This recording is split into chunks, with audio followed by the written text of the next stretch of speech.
Saya pernah tinggal di panti asuhan selama 10 tahun dan saat ini saya merintis dan mengelola sebuah panti asuhan. Oke. Makanya kami mengajarkan kepada anak-anak, kita tidak perlu melupakan masa lalu, tapi berdamailah dengan masa lalu itu dan mari kita ambil hikmah untuk menatap masa depan yang lebih baik.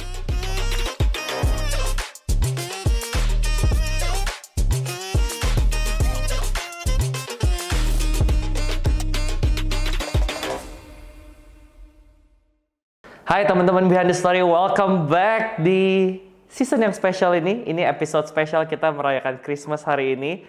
Teman-teman lagi ngapain Christmas hari ini? Semoga Christmasnya seru dan banyak insight-insight baru ya menjalani Christmas dengan sukacita dari Tuhan. Oke? Dan hari ini kita spesial banget kedatangan pendiri satu yayasan, ada panti, ada sekolah. Dan menurut saya pribadi ini sangat spesial karena biasanya kalau ke panti-panti ya moodnya tuh kayaknya sedih. Kalau ini moodnya tuh penuh semangat karena anak-anaknya diberdayakan untuk bekerja, untuk tahu cara mandiri menjalani hidup dan lain-lain, dan dananya pun dipakai untuk running pantinya. Very inspiring. Tadi saya sempat ngobrol. Please welcome tanpa berlama-lama lagi, ini Pak Martin. Terima kasih Pak Martin buat waktunya. Terima kasih Kak Brian. Oke, Pak Martin, sebelum kita ngobrol-ngobrol, boleh perkenalkan diri dulu ke teman-teman yang nonton. Pak Martin itu siapa, kesibukannya apa, terus kasih sedikit teaser tentang panti yang Pak Martin mulai. Oke, silakan. terima kasih Kak Brian. Nama saya Martin Mesarudigea. Saya berasal dari Polonias. Umur saat ini udah 56 tahun. Dan saat ini saya mengelola sebuah lembaga namanya Yayasan Prima Unggul. Saya pernah tinggal di panti asuhan selama 10 tahun dan saat ini saya merintis dan mengelola sebuah panti asuhan. Tujuannya ingin merubah paradigma masyarakat mengenai panti asuhan. Bahwa di panti asuhan itu yang kita angkat adalah bagaimana kekuatan tentang anak-anak panti. Saya bersama dengan Ibu Debbie dan 3 anak kami juga ikut berkontribusi untuk mengembangkan potensi-potensi bagi anak-anak panti asuhan. Oke, thank you Pak Martin. Pak Martin bilang dulu sempat juga jadi anak panti asuhan. Ya, betul Kak Brian. Oke, kita mulai cerita pelan-pelan. Saya pengen tahu kisahnya Pak Martin dulu kok bisa jadi anak panti asuhan, habis itu perjalanan 10 tahun ya. 10 tahun jadi anak panti asuhan, apa aja yang dirasain dan apa yang membuat akhirnya Pak Martin, saya pengen buka panti asuhan deh pas udah dewasa gitu, udah besar. Silakan Pak. Iya Kak. Saya berasal dari pedalaman ya. Oke. Sehingga untuk sekolah juga sangat sulit. Dan pada saat itu untuk bisa sekolah harus ke kota kecamatan. Oke. Dan satu-satunya cara adalah tinggal di asrama atau lebih persisnya adalah panti asuhan. Dan tentu ya karena keadaan keluarga, ekonomi keluarga juga sangat sulit, sehingga ya saya tinggal di panti asuhan. Dan lebih parah lagi ketika saya waktu SMP bapak saya meninggal, sehingga untuk sekolah di tingkat SMA pun sesuatu yang sangat berat. Dan akhirnya lagi-lagi saya dibantu oleh seorang Romo pada saat itu, dan akhirnya saya bisa sekolah sampai lulus SMA, dan saya pernah sekolah pendidikan lanjut selama 2 tahun juga di bidang kegiatan keagamaan. Dan saya bersyukur bahwa di dalam kegiatan selama 10 tahun itu saya dibiayai, saya diberikan sekolah sehingga saya bisa menyelesaikan pendidikan. Tapi satu hal yang menjadi tantangan berat bagi saya ketika keluar dari panti adalah ya mungkin karena selama 10 tahun ya udah biasa dikasih makan, fasilitas, semuanya. Benar saya tinggal merantau di Jakarta ini untuk makan saja susah. Okay. Ya kadang-kadang saya mengingat ya bagaimana saat itu untuk beli nasi saya nggak bisa beli soto. Saya masih ingat hanya bisa kuah soto itu. Saking susahnya makan, dan itu satu perjuangan yang tidak mudah saya alami lebih setahun di Jakarta.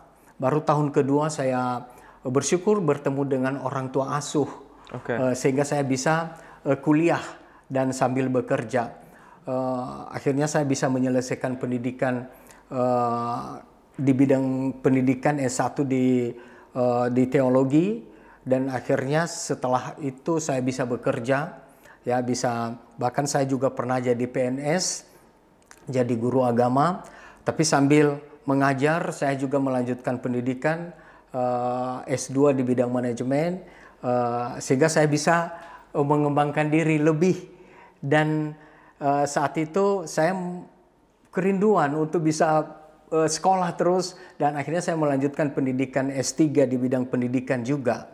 Tapi ketika menjelang selesai pendidikan S3 saya selama proses pendidikan itu saya banyak menganalisa mengenai kenapa anak-anak panti selalu tinggal dalam kemiskinan dan bahkan turun-temurun mereka tinggal di panti asuhan. Berangkat dari keprihatinan inilah akhirnya pada saat itu setelah saya bicara dengan istri saya, akhirnya saya memutuskan saya keluar dari PNS dan saya memulai sebuah panti asuhan sekaligus sekolah bagi anak-anak Yayasan Prima Unggul. Apa yang saya lakukan di Yayasan Prima Unggul sangat sederhana. Saya tidak mau anak-anak yang keluar dari Yayasan Prima Unggul hidup miskin dan susah seperti saya.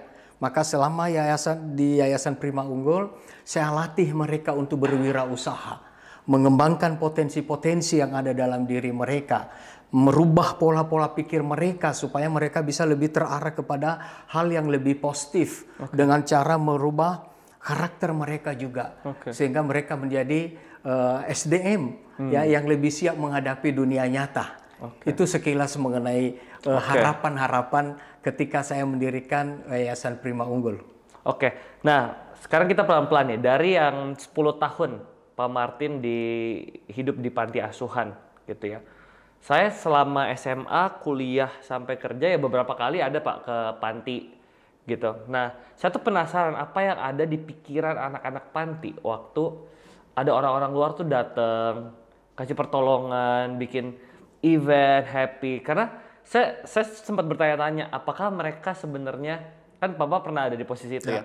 Apakah sebenarnya anak-anak itu tuh happy atau sebenarnya merasa jadi sedih karena saya nggak seberuntung orang lain? Karena yang terdisplay kan itu Pak, yang seperti oh ini anak-anak kasihan terus perlu dikasihanin. Nah saya pengen tahu apa yang ada di pikiran Bapak sebagai anak panti pada waktu itu. Ada dua ya. Pertama, ya karena itu sebuah ritual. Ketika setiap datang orang terus melihat kita, ya senang-senang saja, apalagi ada hadiahnya dan misalnya ada makan. Itu bagian pertama. Tapi bagian kedua sebenarnya di dalam hati kecil kita, kita yang tinggal di panti, yang datang itu ada orang tuanya, terus bawa anak-anak dan begitu happy. Kadang-kadang kami sebagai anak panti juga enggak tahulah bagaimana masa depan kami. Maka tidak tertutup kemungkinan bahwa kami sedih juga. Karena apa? Ya kok kami beda ya dengan mereka. Walaupun di balik itu ada kegembiraan karena biasanya ada hadiah kalau ada yang berkunjung di panti. Itu realita yang kadangkala tanpa sadar bahwa itu yang kami alami sebagai anak-anak yang pernah tinggal di panti juga.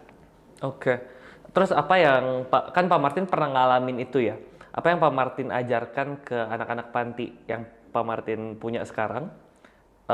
Kan mereka juga pasti ngalamin itu tuh. Jadi bagaimana menanggulangi pikiran-pikiran seperti itu Pak? Apa yang Pak Martin ajarin ke mereka?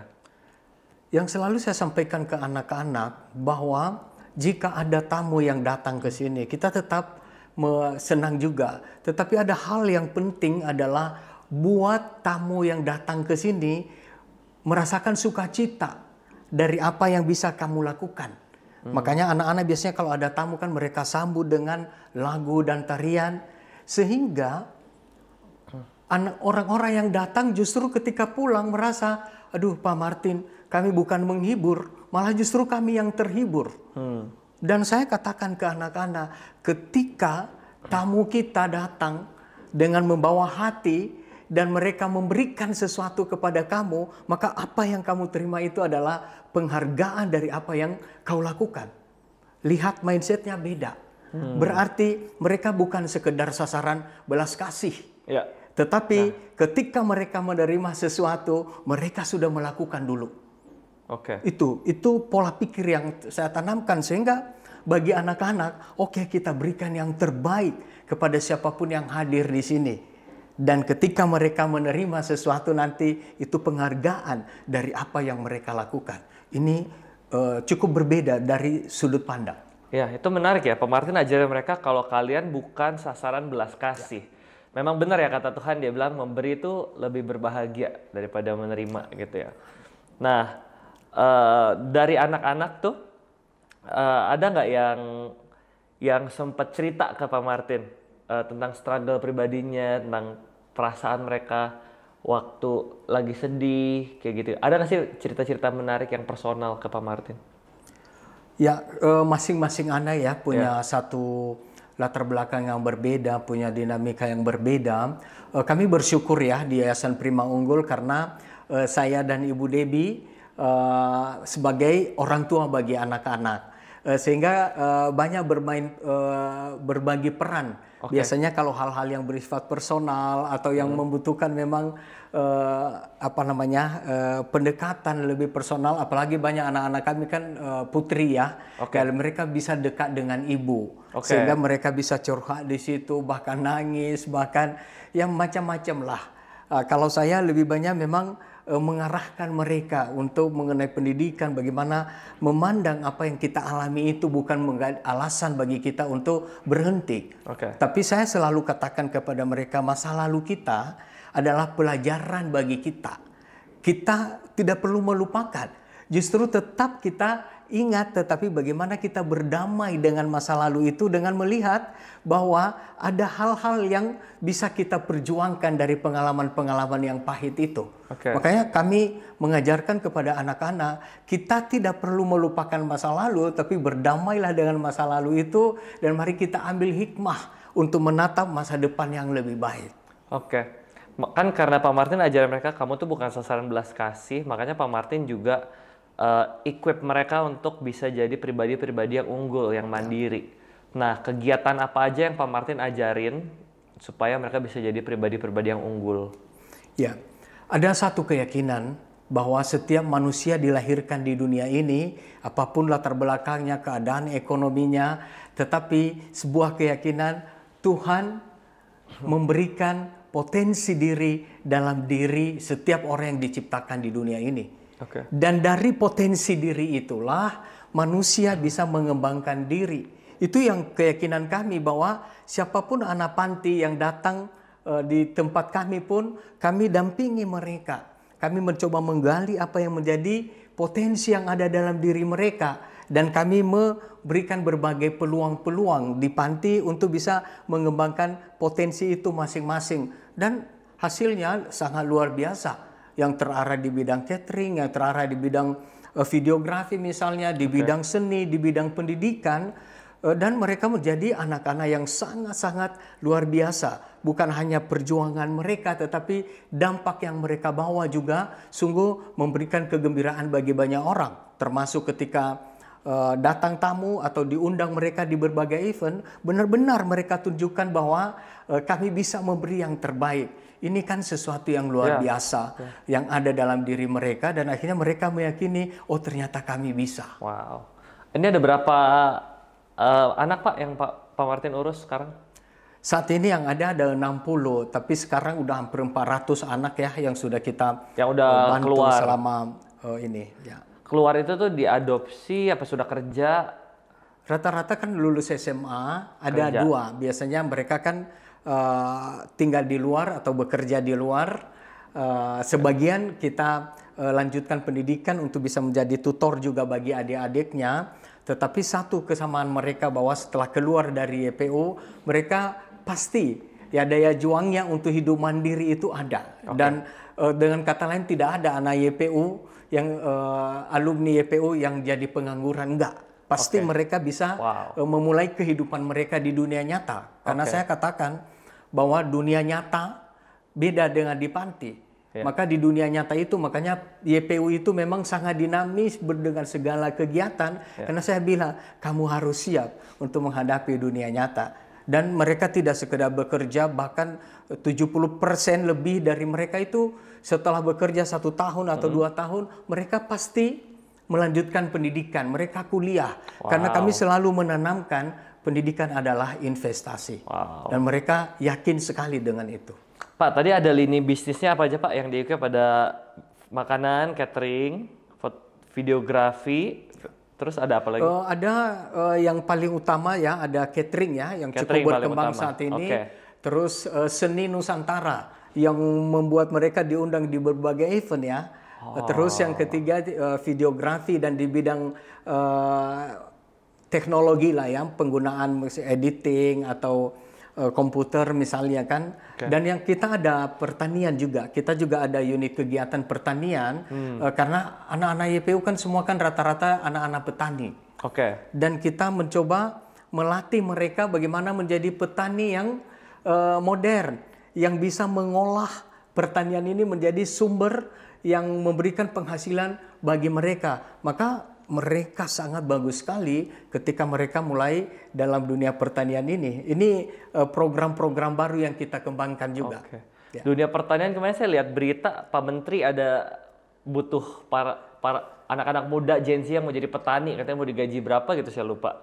Saya sempat lihat dengar berita itu, tetapi saya pikir saya tersenyum juga. Oh, anak-anak YPU mungkin udah jauh lebih siap ya ke depan, tetapi saya pikir ke depan wirausaha di bidang pertanian ini asalkan kita bisa memberikan pola pikir yang baik dan pelatihan yang baik, ini peluang yang luar biasa. Iya. Oke Pak, satu-satu saya tertarik nih, pengen bahas yang bisnis cateringnya nih.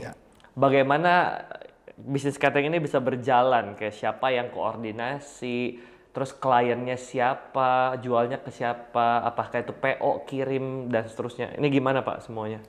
Ya, awal-awal kan di YPU ini kan ada semacam praktek wirausaha. Antara lain adalah di bidang catering, masak-memasak, bikin kue, dan segala sesuatunya. Lama-lama benar-benar bisa jadi berkembang.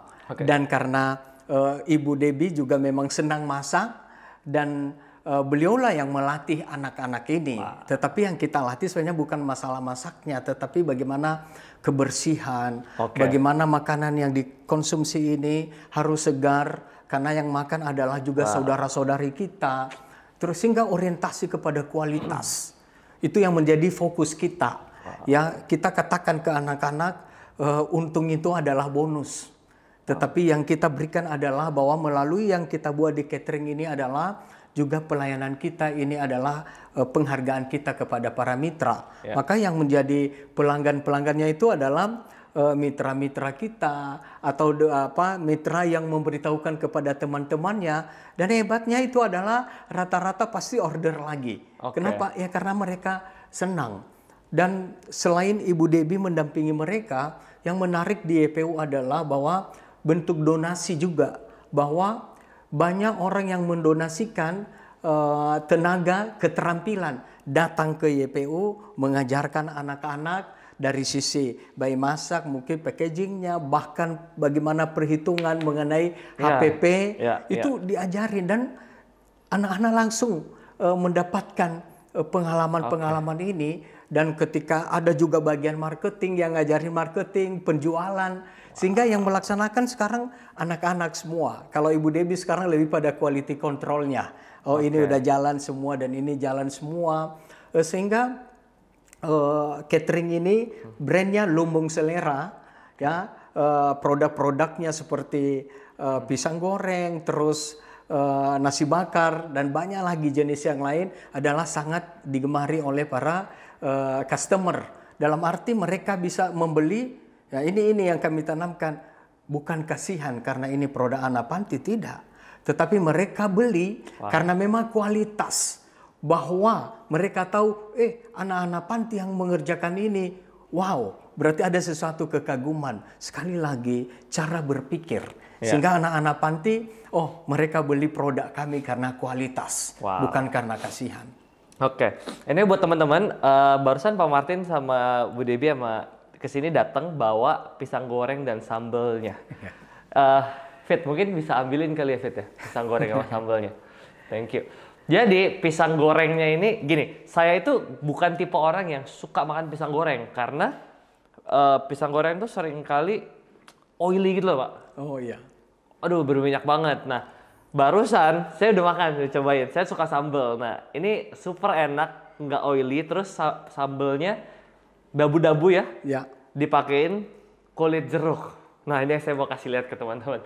Ini kan lagi Christmas ya. Kalau teman-teman mau rayain Christmas, terus mau ada snack-snack bisa pesan ya, Pak. Ya. Instagramnya di Lumbung Selera. Lumbung Selera. Kita review. Soalnya tadi enak. Teman-teman tuh dapat sambal kayak gini sama pisang goreng sebox. Sambil kita, Pak, mari kita makan, Pak. Iya, ini cobain. ada Lumbung Seleranya ini. Ya. Brandnya. Ini brandnya Lumbung Selera. Terus ini pisang goreng dan sambal dabu-dabunya yang ada irisan jeruk gitu ya. Saya coba ya, Pak. Silakan. Saya coba ya, teman-teman. Iya. Silakan, Pak, kalau mau makan juga. Jadi saya tuh bukan big fans dari pisang goreng, cuman ini nggak berminyak kayak pisang goreng pada umumnya. Bener yang Bapak bilang, diajarin bersih, jual kualitas, bukan karena jual kasihan gitu ya. Oke, ini pisang gorengnya. Anyway, saya suka banget makanan Manado, terus ini dabu-dabu sambelnya. Enak banget. Dan bukan hanya ke brand ya, di sana juga setiap tamu pasti ini, mereka menunggu ini kalau belum ada. Iya. Kapan pisang gorengnya ini? Mana pisang gorengnya ini? Papa saya doyan banget. Tetap harusnya papa saya. Oke. Bisnis yang kedua ada belajar videografi. Videografi juga dan mereka sering diundang juga untuk ngambil video, fotografi itu juga beberapa siswa dan alumni kita itu sudah punya profesi yang baik di bidang itu, sehingga media sosial dari Yayasan Prima Unggul itu semua dikelola oleh anak-anak. Dan sekali lagi itu donasi tenaga dan keterampilan dari mitra kita. Makanya saya selalu sampaikan di YPU bahwa jenis berdonasi itu ada 4. Pertama adalah ide dan pikiran. Kita bantu ide dan pikiran kepada para pimpinan di YPU, apa yang bisa kita lakukan bersama di panti-panti misalnya. Yang kedua adalah donasi tenaga dan keterampilan.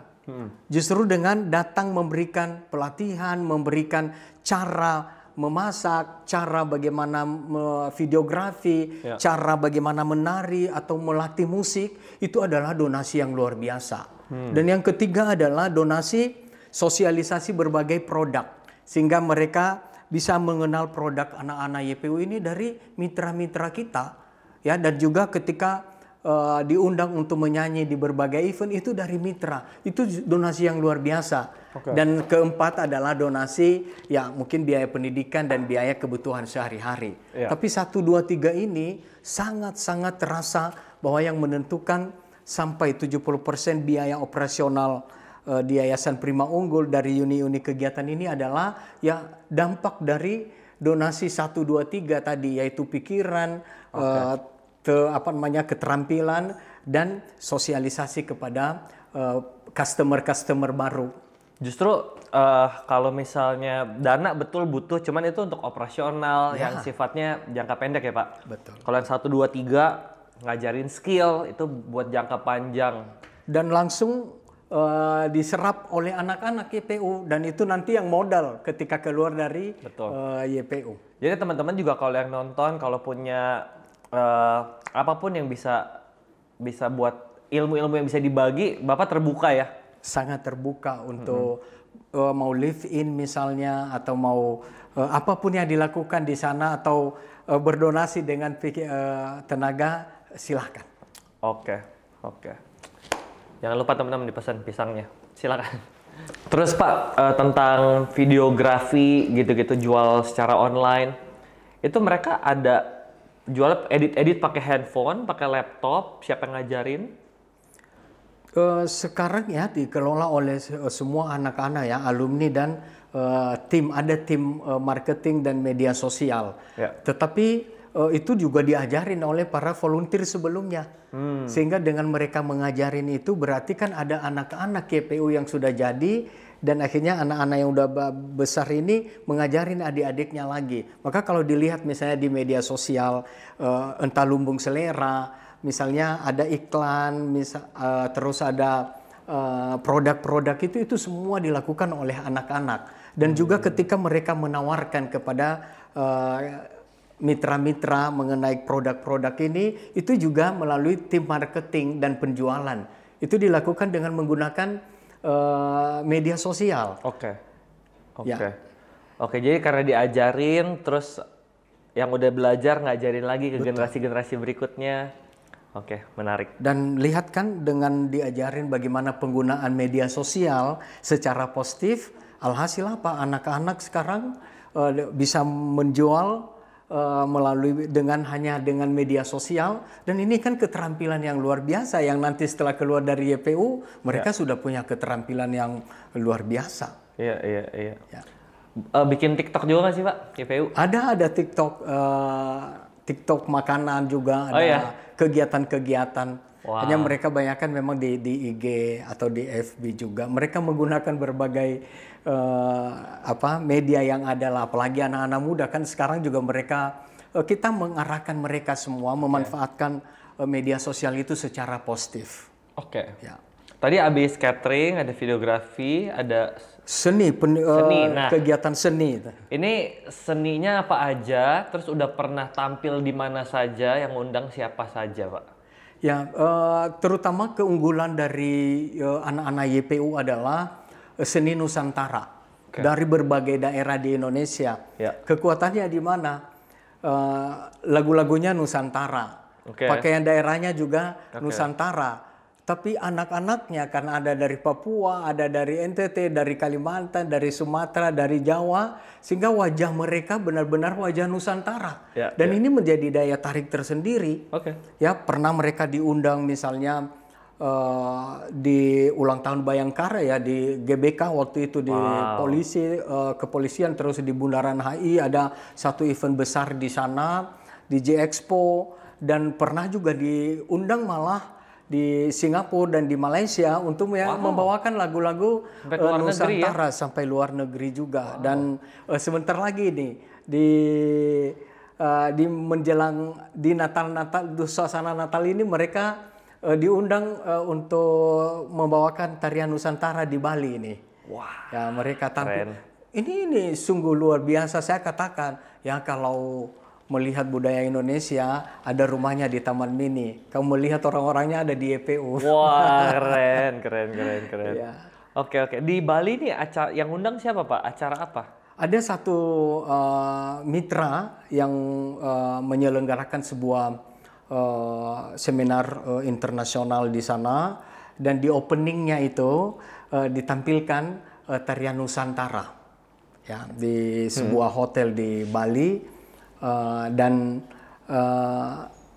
ya selain nanti kegiatan di hotel mereka menari, kita juga menyanyi di salah satu gereja di sana, dan selain itu jalan-jalan, dan ini pertama kali buat mereka pergi ke Bali loh. Wah, ini pengalaman perdana. Berapa orang Pak yang berangkat nanti? Nah, sebenarnya yang diundang itu hanya 5 Kak. Karena biaya pesawat dan biaya hotel sana. Tapi kita bicara dengan mitra kita, bisa nggak diuangkan biaya itu? Oh bisa. Akhirnya apa? Kita mengelola sendiri dan akhirnya bisa kita bawa 15 anak. Yaitu lewat darat, yaitu kita menyewa satu tempat di sana, nanti ada villa dan diberikan kemudahan di sana. Kendaraan juga dari Jakarta nanti pulang pergi juga diberikan kemudahan oleh mitra-mitra kita. Sungguh luar biasa lah. Saya pikir ini hadiah Natal yang luar biasa bagi anak-anak YPU. Jadi dari catering, terus belajar marketing, digital marketing, terus dari seni dan berikutnya pertanian. Itu di bidang pertanian. Itu kita pertanian itu ada sayur mayur ya di situ, terus ada budidaya ikan tawar, tambak. Terus ada nanti ayam kampung ya, sehingga kita coba membiasakan anak-anak. Mungkin kan bukan dalam skala besar, tetapi ada satu laboratorium di mana mereka belajar di situ bagaimana proses dari awal dan tentang tantangan-tantangan mereka, sehingga suatu saat nanti mereka kembali ke daerah pun mereka bisa menggunakan model seperti itu, atau bahkan juga mereka juga membangun wirausaha dengan cara-cara seperti itu. Jadi dari catering, terus belajar marketing, digital marketing, terus dari seni dan dan berikutnya itu di pertanian. bidang pertanian. Itu kita pertanian itu ada sayur mayur ya di situ, terus ada budidaya ikan tawar. Tambak. Oke. Terus ada nanti ayam kampung ya. Sehingga kita coba membiasakan anak-anak. Mungkin kan bukan dalam skala besar, tetapi ada satu laboratorium di mana mereka belajar di situ bagaimana proses dari awal dan tentang tantangan-tantangan mereka, sehingga suatu saat nanti mereka kembali ke daerah pun mereka bisa menggunakan model seperti itu, atau bahkan juga mereka juga membangun wirausaha dengan cara-cara seperti itu. Karena saya berpikir nggak cukup konsep lah yang kita berikan kepada anak-anak muda sekarang. Kita harus terjun di lapangan, harus praktek. Dengan demikian mereka enjoy dengan itu dan mereka tahu juga hasilnya, maka mereka lebih tertarik. Untuk pertanian, tanahnya di mana Pak buat lakuin ini semua? Selama ini kita sudah coba ya selama 2 tahun di Lewiliang di Bogor. Ya cukup berjalan lancar ya, bagus. Dan sekarang kita mulai kembangkan di lahan yang agak lebih besar, tapi kita sekarang pindah ke daerah Sumatera, yaitu perdagangan dekat Siantar. Nah, ada satu tempat di sana dan bagus untuk pertanian. Ini baru kita mulai awal bulan ini. Ini tahun ketiga lah pertanian bagi YPU, dan dulu waktu kita di Bogor hasil pertanian itu bisa mensuplai untuk bahan-bahan untuk catering. Nah, ini yang menarik, bahwa sebenarnya itu ada satu lingkaran yang menarik, seperti cabai misalnya kan, tidak perlu dijual di pasar tapi diolah untuk catering, dan bahkan mereka juga membuat dalam bentuk sudah diolah, dikasih di dalam sebuah tempat, setelah itu bisa dijual juga. Sehingga dari pengalaman-pengalaman ini kita memberikan banyak imajinasi bagi anak-anak bahwa sesungguhnya banyak potensi untuk pengembangan diri, untuk menjadi manusia-manusia mandiri. Itu tujuannya sebenarnya. YPU ini kan ada panti dan ada sekolah. Dan operasional pasti membutuhkan biaya ya. Nah, seberapa besar kegiatan-kegiatan ini berkontribusi Pak sama YPU? Kosnya YPU ini? Selain panti asuhan, kita ada sekolah non formal. Anak-anak belajar di rumah melalui online. Kita bekerja sama dengan satu sekolah.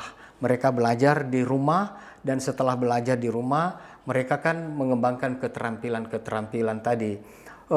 Ada 2 tujuan sih kenapa memang kita memikirkan panti mandiri. Pertama adalah saya memberikan satu pemahaman bagi anak-anak bahwa hidup kita setelah di panti, kita itu hidup mandiri dan berjuang sendiri. Maka bahkan sampai sekarang juga karena kita fokus untuk anak-anak, rumah kita juga masih ngontrak. Ya, dan kita sekarang itu 70% kita berjuang supaya bisa memenuhi kebutuhan. Sebenarnya pelajaran yang kita berikan ke anak-anak adalah bahwa kita di luar nanti tidak otomatis semuanya lancar. Tetapi dengan perjuangan yang kita buat saat ini, maka kita juga bisa survive di luar. Sebenarnya kami menempuh cara panti mandiri ini sebenarnya bagian dari edukasi bagi anak-anak. Bahwa supaya kita jangan terlalu mudah ya tangan di bawah tergantung kepada pihak lain, tetapi kita berjuang. Makanya tadi ada yang kurang-kurang, itu bonus yang Tuhan berikan. Tapi saya tanamkan kepada mereka, di luar panti nanti kamu minta sumbangan atas nama siapa? Ini loh, banyak kan kadang ada di panti, kami anak-anak panti kan selama di panti kan banyak yang peduli, banyak yang datang, banyak yang membantu. Tapi setelah kami jadi alumni panti, atas nama siapa orang membantu kami? Ini tantangan berat sebenarnya bagi anak-anak panti asuhan. Saya selalu katakan, anak-anak panti selama di panti asuhan aman sentosa. Penderitaan anak panti mulai ketika dia keluar dari panti asuhan, penderitaan mulai menghadapi anak-anak panti. Itulah sebabnya tantangan berat itu menjadikan ketika anak panti itu berkeluarga nanti, punya anak, ya mudahnya udah masuk panti lagi. Setelah itu generasi berikutnya sama, sehingga kan ada yang turun-temurun tinggal di panti asuhan. Kan ini bukan gembira baik, ini memprihatinkan. Dan saya pikir ini harus menjadi kesadaran bersama, bahwa anak panti tidak hanya sekedar makan, tempat tinggal, atau sekedar sekolah, tapi bagaimana kita membantu mereka, mengolah mereka potensi-potensi yang mereka punya, sehingga menjadi modal untuk melanjutkan kehidupan mereka selanjutnya. Saya pikir ini yang jauh lebih penting sebenarnya di panti asuhan dan bagi anak-anak panti. Jadi ini salah satu panti yang spesial ya teman-teman. Selama saya ke beberapa panti gitu ya, dari SMA sampai kuliah, sampai kerja gitu ya. Ini panti yang visinya pengen bisa mandiri, yang berusaha untuk tidak hanya mengandalkan donatur, ya, tapi mau bisa mandiri. Ya, itu luar biasa sih Pak. Gitu. Terus Pak, saya mau tanya ya, kenapa Pak Martin memilih jalur ini ya? Ini kan repot Pak, ngurusin orang banyak. Kenapa akhirnya, oh ini jalan saya? Ya, mungkin latar belakang juga. Latar belakang kalkulator manusia kan, saya nggak mungkin juga sampai pada titik seperti ini kalau bukan campur tangan Tuhan. Oke.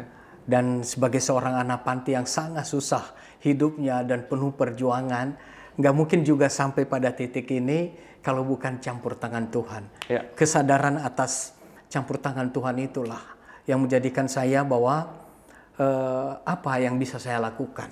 Dan setelah saya berefleksi, saya sampai pendidikan, saya bisa berkarir juga. Tapi saya menemukan Tuhan punya tujuan dalam hidup saya. Dan pada akhirnya saya memilih mendirikan panti asuhan dan mengelola panti asuhan seperti ini.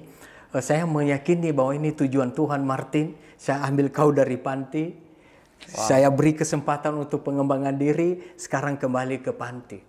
Dan sekarang mungkin awal-awal penuh perjuangan, pergumulan juga. Tapi kalau ditanya sekarang ini, yes.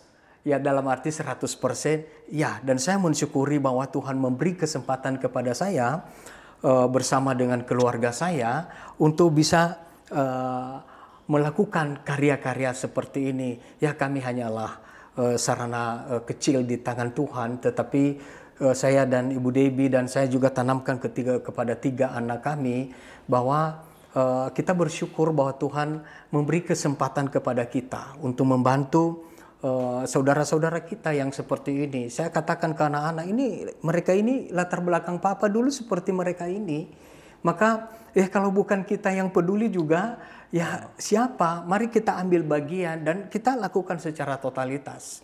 Dan kami senang bahwa 3 anak kami pun selalu mereka punya kontribusi dengan cara mereka masing-masing. Okay. Ya kebetulan mereka di bidang seni, di bidang musik juga, sehingga mereka banyak membantu adik-adik asuh mereka dan kami benar-benar menjadi satu keluarga. Ya. Oh, anak Pak Martin di bidang seni dan musik? Ya, tiga-tiganya. Tiga-tiganya? Ya, pertama penyanyi, yang kedua lebih pada musisi ya. Dan ketiga itu lebih pada di nyanyi juga, melatih vokal, sehingga anak nomor 2 sama nomor 3 itu lebih banyak yang mendampingi anak-anak melatih di bidang vokal, di musik ya.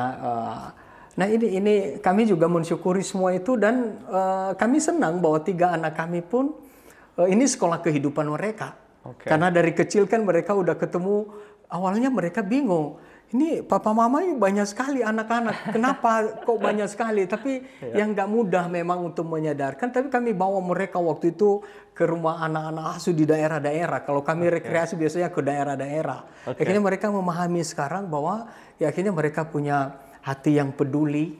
Ya, dan mereka juga hidup mandiri. Mereka berjuang secara masing-masing ya, dengan caranya masing-masing, karena mereka tahu juga papa mamanya juga kan banyak tanggung jawab lain, dan sekarang mereka udah mulai membantu dengan sekali lagi dengan cara-cara mereka ya, sehingga dengan demikian kami mensyukuri bahwa ini adalah berkat yang Tuhan berikan kepada keluarga kami, dan kami mensyukuri karena kami diberi kesempatan untuk melakukan ini.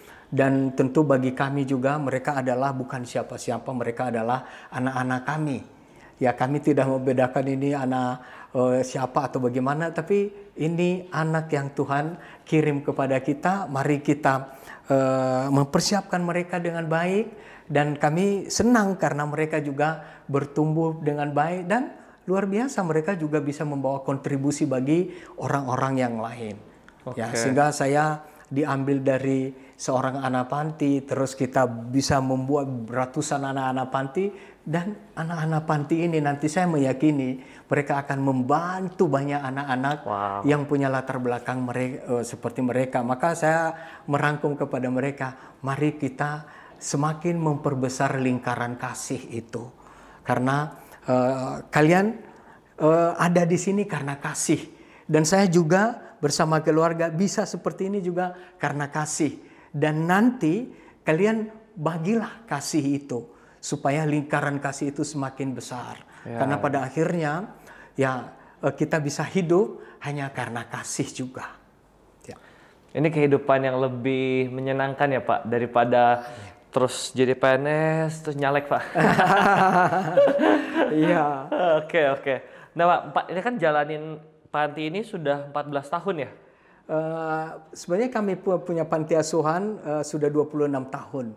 Tapi setelah ada panti asuhan Keluarga Kasih, 12 tahun kemudian kami dirikan Yayasan Prima Unggul ini, yaitu lebih pada pendidikan sebenarnya ya, pendidikan khusus anak-anak. Kalau 12 tahun sebelumnya kan anak-anak sekolah di berbagai tempat. Dan setelah kami evaluasi bahwa banyak hal-hal yang kadang-kala nggak mudah ketika anak-anak sekolah di berbagai tempat, akhirnya kami membuat satu tempat dan sekolah bagi anak-anak, dan sangat efektif ya dalam banyak hal. Jadi total udah 26 tahun? Sebenarnya panti asuhan kami udah mulai 26 tahun. Saya itu hanya 1 tahun setelah saya selesai kuliah, dan saya dirikan dulu awalnya sederhana. Saya ini bisa selesai kuliah itu keajaiban, dan itu karena orang tua asuh saya. Maka ketika saya dirikan pertama panti asuhan Keluarga Kasih, itu pengurusnya semua adalah orang tua asuh saya. Saya bilang, Bapak Ibu sudah mengkuliahkan saya. Sekarang saya berterima kasih dengan cara saya membantu anak-anak yang punya latar belakang seperti saya, tapi bantu saya untuk mewujudkan ini. Ya, mereka bantu, dan bahkan sampai sekarang mereka itu dipanggil opa oma sekarang bagi anak-anak, karena memang itu orang tua asuh saya. Dan pernah ngumpul bulan April kemarin ulang tahun ke-26, ngumpul semua opa oma. Waduh, kayaknya suasananya itu sukacita sekali ya. Udah susah kebayang. Dan opa oma itu yang dulu orang tua asuh saya cerita lagi tentang bagaimana saya hidupnya susah, dan anak-anak jadi bahagia juga bahwa ternyata saya pun berjuang hidup, dan orang tua asuh saya memberikan kesaksian itu. Dan mungkin inilah cara saya membalas kebaikan orang tua asuh saya juga ya, dengan melakukan hal ini. Dan ketika datang mereka, atau bahkan secara periodik juga mereka datang ke EPU, saya merasakan kebahagiaan mereka loh. Oh iya ya, saya dulu bantu Martin, mungkin ya apapun lah bentuknya, tapi sekarang anak-anak banyak yang terbantu. Saya senang bahwa kadang-kadang mereka ngomong, aduh Martin, tidak nyangka ya anak-anak asuh bisa seperti ini. Aduh, saya merasakan bahwa itu lebih sebuah ungkapan sukacita yang luar biasa, yang ya kepada orang tua asuh saya kasih apa sih? Mereka udah punya semua, ya paling-paling ya udah dengan cara ini. Bahkan mereka yang suka kirim makanan, ini untuk cucu, ini untuk ini, dan kita bilang ke anak-anak, ini dari oma ini loh, ini dari opa ini loh. Kayaknya kaya banget ya, ada satu kekayaan. Dan saya berpikir kekuatan kasih di sini loh. Saya benar-benar so powerful, merasakan itu, bahwa iya ya, ternyata memang definisi tentang kasih itu memang gak bisa kita definisikan secara gamblang, tapi kita temukan dalam satu proses. Betul. Ya, jadi 26 tahun, habis itu 14 tahun terakhir bikin yayasan. Ya. Untuk sekolah anak-anak. Wah, luar biasa banget. Selama ini Pak, tantangan terbesarnya tuh apa? Selama Bapak jalanin ini, dan sukacita terbesarnya tuh apa? Ya. Tantangan terbesar di awal-awal ketika saya merintis YPO ini adalah kan hari itu kan saya banyak kasih kegiatan praktek wirausaha, jualan keliling, buat kegiatan-kegiatan produktif. Masyarakat kan belum terbiasa. Ini Martin ini mengeksploitasi anak-anak. Itu kan anak-anak panti asuhan, kasihan, masa disuruh bekerja, masa disuruh jualan. Mereka nggak tahu kalau saya ini juga anak dari pedalaman, dari kecil kami udah dibiasakan di ladang. Bahkan ada yang bilang, ini bisa masuk ini loh, ditangkap loh, ini mengeksploitasi anak-anak. Tapi saya diam aja. Kenapa? Kadang-kadang apa yang menjadi tujuan kita, apa yang menjadi visi kita itu kan tidak semua orang paham. Dan sampai detik ini pun, dalam semua kegiatan-kegiatan kita ini, ada aja juga yang memang belum sampai pada kesadaran. Tapi saya bersyukur bahwa teman-teman di awal-awal itu yang banyak memberikan komentar, sekarang malah justru sahabat-sahabat saya, dan mereka tanya, Pak Martin kok bisa seperti ini? Saya bilang bisa, asalkan kita, ya merepot, ya pasti repot. Tapi memang kan mengelola, mengatur manusia kan memang butuh ya nggak ada santai, kita harus repot dan kita punya hati. Itu saya berpikir tantangan-tantangan itu memang butuh satu proses sampai orang mengatakan, oh iya ya, itu butuh waktu bertahun-tahun. Dan tantangan yang berikutnya yang menjadi sukacita bagi saya adalah 26 tahun kan saya udah mulai dirikan YPO. 7 tahun terakhir baru istri saya yang benar-benar terjun dan totalitas mendukung saya dalam karya sosial ini. Lihat sekian puluh tahun, ya istri saya kurang mendukung kegiatan saya, yang membiarkan saya. Ya dalam arti ya memang kami punya latar belakang yang berbeda. Ya, tetapi sukacita besar kami adalah setelah 7 tahun terakhir ini istri saya benar-benar terjun di dalamnya, dan bahkan dia sekarang ya lebih banyak ngurusin. Saya lebih santai sekarang sebenarnya, dan sukacita terbesar adalah karena semua kami sekeluarga betul-betul totalitas memberikan hati untuk anak-anak, dan tentu sukacita yang tiada tara. Ya setiap hari kami ketemu dengan pribadi-pribadi Tuhan Yesus yang ada dalam diri anak-anak, sehingga buat kami ya inilah interaksi personal kami dengan Tuhan yang melalui anak-anak yang kami layani di YPU, dan ya sungguh sukacita. Oke. Pak, kira-kira kalau saya mau tanya Kasri boleh gak ya? Oh iya, ini boleh. Boleh. Mungkin Kasri boleh kesini. Kasri silakan duduk. Saya mau tanya sedikit aja Kasri. Silakan. Kalau berdiri dapat kan? Oke, Kasri silakan duduk. Ini mic-nya dari saya aja nih. Bentar ya. Benar. Aman? Segini ya. Oke, saya mau tanya sama Kasri. Kasri ini adalah salah satu anak asuh di panti asuhannya Pak Martin ya? Yang akhirnya sudah bisa, baru lulus kuliah, baru wisuda. Ya boleh ceritain sedikit nggak Kasri bagaimana pengalamannya di panti asuhan, masuk ke situ usia berapa, terus belajar apa aja, terus bersyukurnya untuk apa aja. Silakan Kak. Oke. Jauh ini Kak. Ya. Kalau dari saya, pertama kali datang di Yayasan Prima Unggul memang pertama kali tinggal dengan lingkungan banyak teman, karena memang background saya, latar belakang saya biasanya dulu tinggal sendiri di kebun, terus pulang pergi dan lain sebagainya. Tapi setelah di YPO memang saya salah satu anak yang susah untuk bergabung dengan teman-teman saya yang lain. Jadi kalau mau ngobrol, mau cerita segala macam agak sulit, karena memang saya tidak pernah berkomunikasi dengan banyak orang ketika saya di kampung. Tapi selama di YPO, dengan berjalannya waktu saya bersyukur bahwa Bapak dan Ibu selalu melihat perkembangan saya. Dan memang saya salah satu anak yang susah untuk bergaul dengan teman-teman saya. Itu juga sulit sekali untuk saya tuh bisa berkembang gitu. Gimana saya bisa melakukan sesuatu seperti teman-teman, karena mereka semua tuh beraktivitas tiap hari tuh kayak udah biasa. Saya yang baru pertama kali datang rasanya sulit. Di situ Bapak dan Ibu selalu menanya-nanyakan ke saya. Jadi mau jadi apa, terus kamu sebenarnya itu bisanya bagian apa. Dari situ Bapak dan Ibu melihat perkembangan saya, memberikan saya kesempatan, dan memang sebenarnya saya juga waktu itu malu juga karena di usia saya sudah 17 tahun saya belum lulus SMP di saat itu. Tapi Bapak dan Ibu memberikan kesempatan saya untuk mengikuti jalur paket B untuk bisa saya lulus SMP, dan di saat itu saya rasa bisa nggak sih saya selesaikan, karena memang saya sudah lama tidak sekolah waktu di kampung, udah tidak tahu lagi bagaimana bisa membaca, menulis dan lain sebagainya. Akhirnya saya belajar lagi dalam waktu hanya 6 bulan di situ SMP. Saya diberikan kesempatan dan saya senang bisa lulus SMP saat itu. Setelah itu Bapak dan Ibu memberikan saya kesempatan lagi untuk SMA di Yayasan Prima Unggul.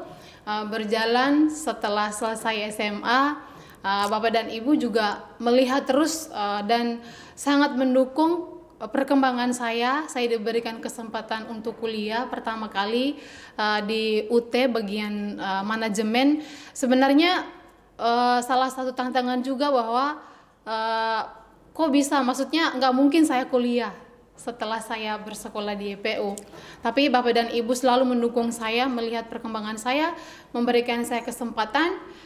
Di UT juga masih semester 4 belum selesai kuliah, Bapak dan Ibu lagi-lagi memberikan kesempatan buat saya untuk kuliah di Atmajaya jurusan pendidikan waktu itu. Jadi memang saya jujur saya tidak tahu kenapa semua ini bisa terjadi dalam kehidupan saya, tapi dengan berjalannya waktu semua itu saya selalu bilang sama Tuhan, terima kasih sudah mengirimkan saya orang tua yang hebat, orang tua yang luar biasa, sangat peduli dengan saya, dengan tulus mendukung saya. Mereka bukan siapa-siapanya saya, tapi kenapa mereka yang harus mengorbankan segala sesuatu untuk saya.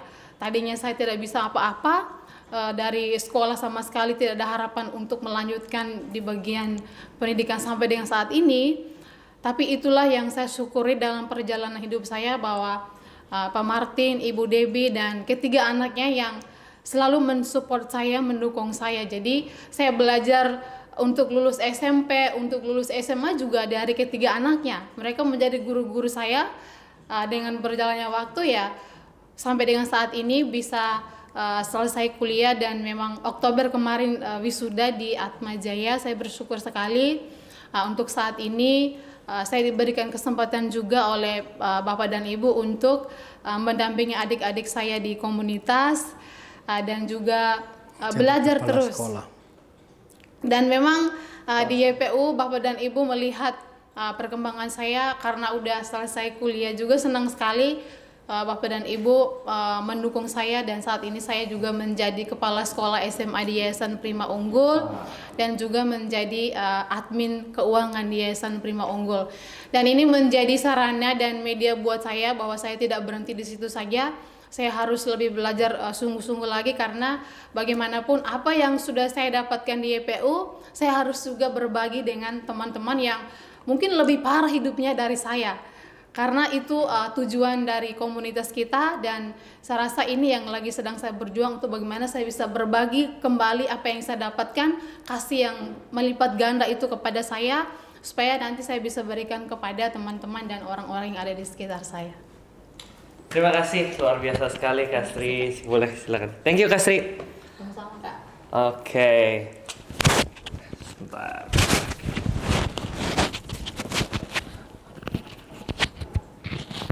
Oke, sebuah kesaksian yang luar biasa. Pak, from the deepest of my heart, I just want to say thank you. Udah invest your life, invest your heart, sama Bu Debbie juga. Terima kasih banyak, karena it's very encouraging ya melihat cerita kayak Kak Sri, banyak orang yang diberkati. I think Christmas tuh kayaknya ini yang Yesus tuh ingin kita lakukan ya, untuk mengasihi sesama, untuk nggak jadi hebat sendiri tapi bantu orang lain. I think ini yang Yesus pengen kita lakukan. I think kenapa dia juga akhirnya memutuskan datang ke dunia menyelamatkan manusia ya, supaya kita juga bisa saling mengasihi satu sama lain. Gitu ya, luar biasa banget. Mbak, dari yang harusnya nggak lanjut sekolah ya, iya, sekarang udah jadi kepala sekolah. Iya. Luar biasa. Sukacita besar kan? Sukacita besar. Ya. Gitu ya. Jadi hidup nggak melulu tentang harta tahta posisi gitu ya Pak? Ya.